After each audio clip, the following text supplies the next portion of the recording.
Welcome to Deerhound Productions. I'm DaneCat33, and today, we'll be talking about the long-awaited Five Nights at Freddy's and Dead by Daylight collaboration. Yesterday, BHVR held their annual Dead by Daylight anniversary event. It was full of new collections and updates, but most importantly, there was news about the Five Nights at Freddy's DLC. We were shown a teaser trailer, screenshots, and a first look at the Yellow Rabbit skin. First off, let's talk about Springtrap, who is the only character coming with this chapter. Despite his loneliness, it's still awesome to see one of the most iconic Five Nights at Freddy's characters in the world of Dead by Daylight. He's also being reprised by PJ Haywood, who voiced Afton in Sister Location, Freddy Fazbear's Pizzeria Simulator, Ultimate Custom Night, and Special Delivery. In the collab's teaser, we see Springtrap standing and holding what appears to be a giant knife, reminiscent of Michael Myers. So it seems like a knife will be Springtrap's base weapon, which makes sense considering Afton is almost always depicted with one. A big question I have though is when was Afton taken into the entity's realm? In case you're unfamiliar with the Dead by Daylight lore, all the characters in the game have been captured by what's known as the entity, and it will proceed to torment them for all eternity. All of these characters have pretty specific moments when they were taken. Chucky was captured towards the end of Child's Play 2, Amanda was taken at the end of Saw 3, etc. So I'm wondering when the entity swept Springtrap into its realm. Judging from his appearance, he was likely taken during Five Nights at Freddy's 3. But it would be awesome if he was captured during his final death in Fazbear Frights. Afton once again escaping death and hunting victims indefinitely would be a great end for his character, but we'll just have to wait and see. Like every other killer in Dead by Daylight, we know Springtrap will have a unique power, and it's been confirmed that it will change the gameplay for survivors. As shown in one of the screenshots, we can see a door with a camera over it. It doesn't seem to be attached to the wall, leading me to believe it's part of Springtrap's power, but we don't know for certain, so let's throw some ideas out there. It's possible that similar to the Knight and Houndmaster, Springtrap's power will allow him to summon animatronics to locate survivors. This would be a great way to implement Five Nights at Freddy's iconic characters into the game and spice up gameplay for the survivors. However, on the map screenshots, we can see that Freddy, Bonnie, and Chica are on the stage, which might take away from this possibility, but nonetheless, it's cool to see them in game. Another possibility is that Springtrap's power will involve cameras.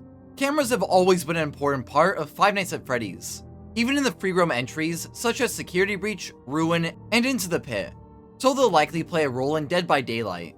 Perhaps cameras will randomly spawn across the map, which will let survivors easily locate generators and Springtrap, helping them avoid the animatronic. I think if this were the case, then the cameras would also have a gimmick that works in favor of the killer.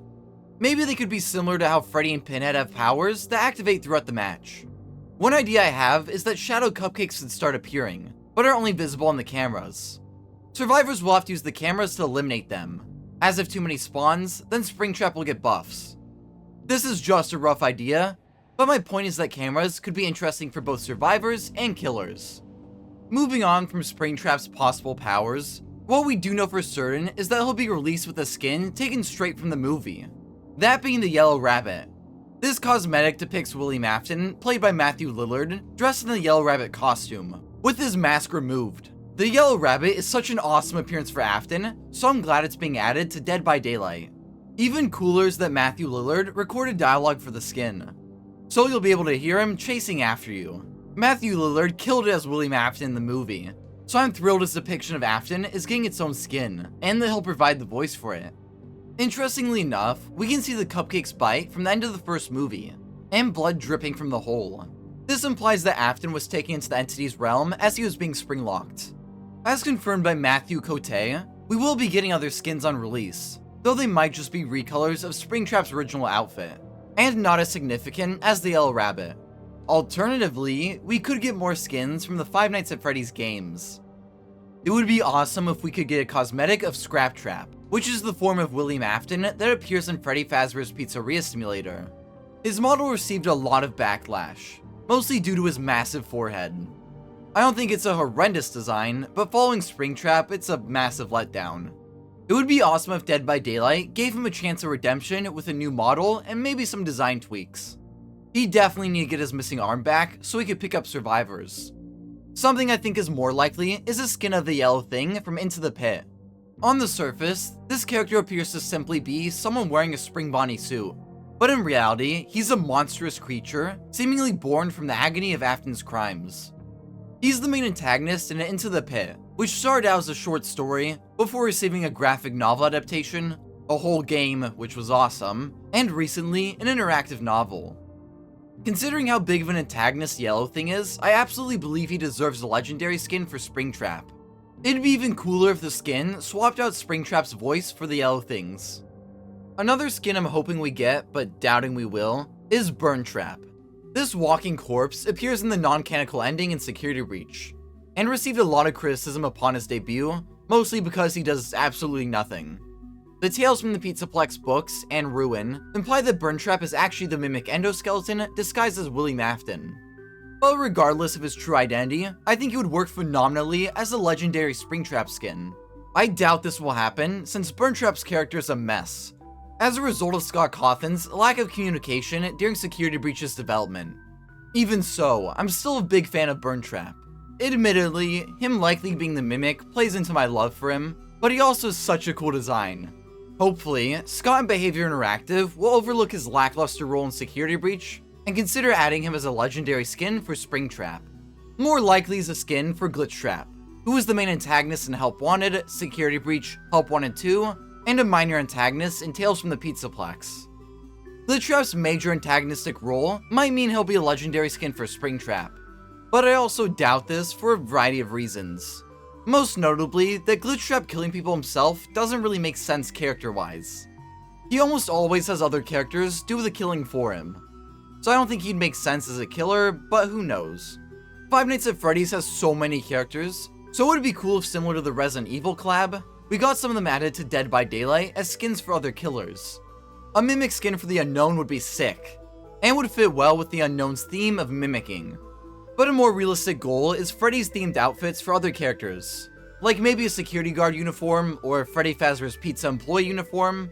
That would be really cool, especially since this collab doesn't have any survivors, which is somewhat of a bummer, but Springtrap makes up for that. Anyways, I hope we get some outfits or charms for the survivors to wear. The collaboration seems to be based on the original installments in the series, but I still hope we get charms from throughout the series, hopefully something relating to the Mimic. However, I think we'll probably just get classic Freddy stuff, which is still awesome. Next up, we'll discuss the map, which is none other than Freddy Fazbear's Pizzeria. We were shown various screenshots of it, one from the outside and the rest from the interior. The outside of the pizzeria shows us a glimpse at the hook the map uses and the pizzeria logo. Interestingly, the hook shown is the same hook used on both Greenville Square and the Garden of Joy, meaning the Freddy Fazbear's Pizzeria map is on the Withered Isle realm. Looking at the pizzeria's interior, we can see what looks like an original take on the location. As we know from the stream, Matthew Cote said the team behind it pulled inspiration from both the movie and the first game, making for an exciting new version of the pizzeria we've never seen before. The arcade in particular looks really cool, and it looks like it has a ball pit. The Five Nights at Freddy's and Dead by Daylight collab is releasing in June, and we're more than ready for it. If you enjoyed this video, please subscribe, like, share, and consider supporting us and our future projects. You can do this by buying a super thanks on this video or joining our monthly membership. Becoming a member gets you a ton of cool perks like shoutouts in our videos and descriptions, custom emojis and badges next to your name, exclusive updates, priority replies to comments, and if possible, you'll be the first to see our newest videos. Thanks for watching, and check out some of our other videos.